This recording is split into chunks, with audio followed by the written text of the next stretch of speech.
Good morning.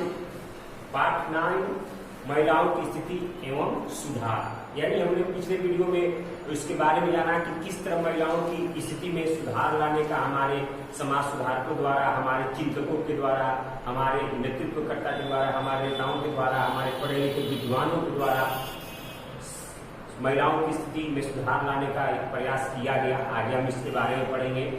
महिलाएं हमारे यहाँ जो प्राचीन काल से ही वो अपने आप को कमजोर समझती आ रही थी। उन्होंने अपने आप को इसी तरह का भाग्य मान लिया था कि मेरे भाग्य में यही लिखा है, मेरे भाग्य में यही है, और उसको मानकर वो घर में दबी रहती थी। प्राचीन काल से ही महिलाओं की और देशों की अपेक्षा यहाँ पर स्थिति ठीक नहीं थी, और इसको सुधारने का प्रयास किया अंग्रेजी शासकों ने, यानी अंग्रेजों ने। अंग्रेजों को ये लगा कि हम अपने आप को श्रेष्ठ मानने के लिए यहाँ पर जो भी कुरीतियां हैं, जो भी कमजोरियां हैं, उसको उजागर करना चाहिए। और इसके लिए उन्होंने इस तरह महिलाओं के उत्थान पर भी उन्होंने समस्या उजागर की। और भारत के कुछ पढ़े लिखे लोग जो समझदार थे, जो शिक्षित थे, उन्होंने इस बात को माना, स्वीकार किया, और इस क्षेत्र में अंग्रेजों के साथ मिलकर उन्होंने एक सफल प्रयास किया महिलाओं की स्थिति में सुधार करना। क्योंकि अंग्रेजों को ये लगता था कि भारत में जो भी कुरीतियां हैं, जो भी स्थितियां हैं, उसको हम ही सुधार सकते हैं, दूसरा कोई नहीं सुधार सकता है।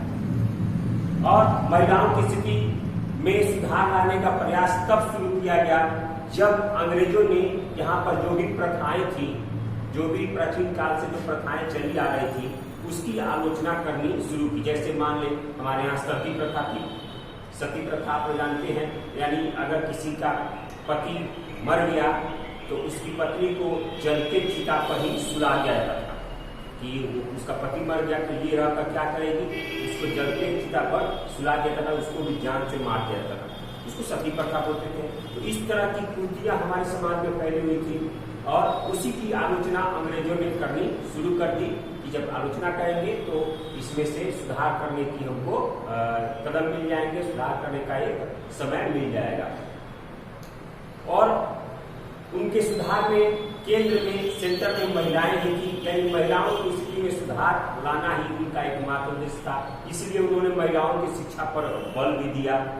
और इस तरह के कुछ जो परंपराएं थी उसको समाप्त करने का सबसे पहला श्रेय जाता है राजा राममोहन राय को। यानी उन्होंने इन तरह के परंपराओं को दृढ़ संकल्प किया, राजा राममोहन राय ने, कि इस तरह की परंपराओं को हम भारत से खत्म कर देंगे, इस तरह की परंपराएं समाप्त कर देंगे। तभी हमारा सामाजिक, आर्थिक, न्यायिक, राजनीतिक हमारा विकास संभव हो पाएगा। जबकि हम महिलाओं का उत्थान करेंगे, महिलाओं का संपूर्ण विकास होगा, तब जाकर हमारी विकास होगी। हालांकि महिलाओं की जो सुधार थी उनकी स्थिति में, उसके कई सारे उपाय प्रारंभ हुए, उसकी सीमा तय की गई। हालांकि जो महिलाओं की स्थिति में सुधार लाने का प्रयास इसके द्वारा किया गया, वो भी एक पुरुष थे, जिन्होंने महिलाओं को घर में कैद कर रखा था, पर्दे के पीछे कैद कर रखा था, वो भी एक पुरुष थे। लेकिन जो सुधार लाना चाहते थे वो भी एक पुरुष थे। क्यों? क्योंकि उनके पास शिक्षा थी, उनके पास एक सोच थी कि शिक्षा के द्वारा और इस तरह के उत्थान कर, इस तरह की कुरीतियों को दूर कर ही हम अपना विकास संभव कर सकते हैं। और इससे, इस उद्देश्य से महिलाओं को लाभ भी मिला, कई तरह के सुधार भी किए गए। उनके लिए इसको विचारों को दूर करने के लिए सबसे पहले शिक्षा पर बल दिया गया, यानी महिलाओं को शिक्षा पर बल दिया गया कि उनको शिक्षा दी जानी चाहिए। जबकि पहले घर से नहीं निकलने दिया तथा बाहर शिक्षा लेने के लिए, या कोई भी काम हो, घर में रहो, घर से बाहर नहीं जाना, इस तरह की उस समय प्रबल थी कुरीतियां। आज आप देखते हैं घर का हर आदमी चाहता है कि जिस तरह बेटा पढ़ रहा है उस तरह बेटी भी पढ़े, यानी जिस तरह घर के और लोग पढ़ रहे हैं उस तरह महिलाएं भी पढ़े, लड़कियों भी पढ़े, और उसको भरपूर पढ़ाई की जा रही है, भरपूर शिक्षा दी जा रही है। तो ये बात उस समय नहीं थी। उस समय इस तरह पर पाबंदी घरों में थी, परिवारों में पाबंदी लगा दी गई थी। पुरुष अपने आप को श्रेष्ठ मानते थे, और इसी श्रेष्ठता को मानते हुए औरतें भी अपने आप को ये भाग्य समझती थी कि हमको घर में ही रहना है, हमको अपनी इसी के लिए औरतों को बनाया गया है, घर में रहने के लिए, हम इसी में रहकर सुरक्षित रहेंगे। तो इसको भाग्य मानकर वो अपनी स्थिति में रखती थी। इसी क्रम में रूढ़िवादी विचार से उत्पन्न जो रूढ़िवादी करने का मतलब है जो परंपरा से चली आ रही है उसको रूढ़िवादिता बोलते हैं। तो रूढ़िवादी विचार जो थे उसको समाप्त करने के लिए उससे जो मानसिकता थी, जो रूढ़िवादी विचारधारा ने सबके दिमाग में भर कर रखा था, उसको दूर करने के लिए सबसे पहले प्रयास किए गए, सबसे पहले उसका उपाय शुरू किया गया। उसको दूर करना सबसे पहली प्राथमिकता थी हमारे समाज सुधार को। और ये हमारे समाज सुधारक जानते थे कि इन रूढ़िवादी विचारधाराओं को समाप्त करने का एक ही जरिया है, वो है शिक्षा। यानी शिक्षा के बल पर ही हम इस तरह के विचारधारा को समाप्त कर सकते हैं। और इस क्रम में महिलाओं की स्थिति में सुधार लाने का प्रयास जो था वो नारी के उत्थान और इन पर जोर दिया गया ताकि ज़्यादा से ज़्यादा इनका नारियों का महिलाओं का उत्थान हो सके और ज़्यादा से ज़्यादा ये विकास कर सके, तभी हमारी सामाजिक राजनीतिक विकास संभव है। सबसे पहले शिक्षा के क्षेत्र में महिलाओं को शामिल करने का प्रयास किया गया। यानी ये तय किया गया कि सबसे पहले शिक्षा ही दी जानी चाहिए, शिक्षा के बल पर ही ज़्यादा विकास होगा। इसलिए सबसे पहली प्राथमिकता थी शिक्षा पर बल देना, यानी महिलाओं को शिक्षा दी जाए। और लेकिन इनका प्रभाव उच्च वर्ग की महिलाओं तक ही सीमित रहा। यानी महिलाओं जो शिक्षा ले रही थी ये उच्च वर्ग तक की महिलाएं शिक्षा लेने में शामिल रही, निम्न वर्ग की महिलाएं उससे वंचित रह गई।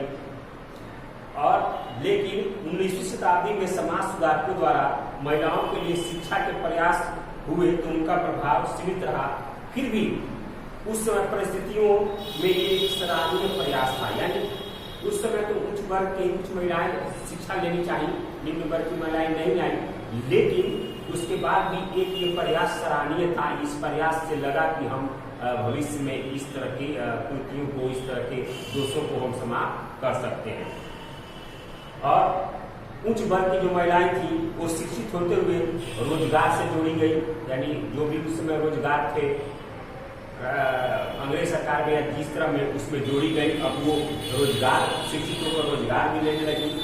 जबकि जो निम्न वर्ग की महिलाएं थी वो शिक्षा से वंचित रही और उनको आर्थिक भागीदारी से दूर रखा गया।